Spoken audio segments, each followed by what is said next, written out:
नमस्कार। माली समाचार हिंदी में आपका स्वागत है। मैं दिनेश माली। राज ठाकरे ने विधानसभा के नतीजों पर जताया संदेह।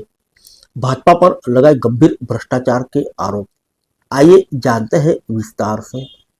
महाराष्ट्र नवनिर्माण सेना यानी मनसे प्रमुख राज ठाकरे ने बृहस्पतिवार को मनसे के राज्य नेताओं की बैठक के दौरान भारतीय जनता पार्टी पर जमकर निशाना साधा।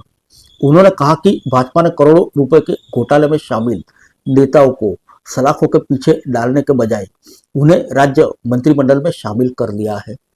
वहीं ठाकरे ने पहली बार विपक्षी गठबंधन महाविकास आघाड़ी के सुर में सुर मिलाते हुए बीते साल हुए महाराष्ट्र विधानसभा चुनाव के नतीजों पर भी संदेह जताया।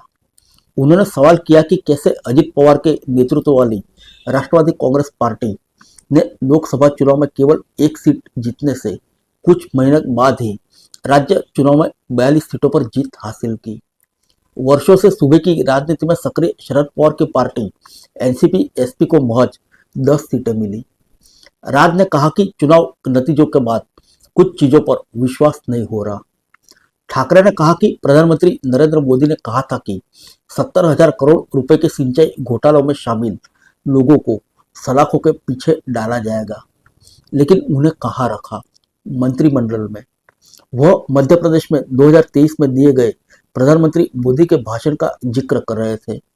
इस भाषण में पीएम मोदी ने महाराष्ट्र में कथित सिंचाई घोटाले का मुद्दा उठाया था। भाजपा ने घोटाले में कथित संलिप्तता के लिए उस वक्त विपक्ष के नेता रहे अजित पवार पर निशाना साधा था। हालांकि बाद में पवार एकनाथ शिंदे सरकार में शामिल हो गए और जुलाई 2023 में उप मुख्यमंत्री बन गए। ठाकरे ने कहा कि भाजपा ने एक बार कई नेताओं पर भ्रष्टाचार में लिप्त होने का आरोप लगाया था, लेकिन बाद में उनके साथ हाथ मिलाकर उन्हें उप मुख्यमंत्री और मंत्री बना दिया।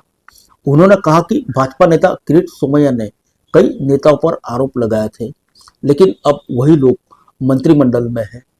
ठाकरे ने भाजपा नेताओं के साथ अपनी लगातार बैठकों को लेकर कहा कि कई लोग कहते हैं कि मुझे भाजपा नेताओं से नहीं मिलना चाहिए। मैं लोगों से मिलता हूं, लेकिन मैं खुद को नहीं बेचता। मेरी मराठी पहचान बरकरार है। मैं वहीं भाजपा नेता और मंत्री आशीष शेलार ने ठाकरे की आलोचना करते हुए उन पर गलत जानकारी पेश करने का और पार्टी की राजनीतिक स्थिति की गलत तरीके से पेश करने का आरोप लगाया। फिर मिलेंगे अगले बुलेटिन में अन्य किसी खबर के साथ। तब तक के लिए इजाजत दीजिए। नमस्कार।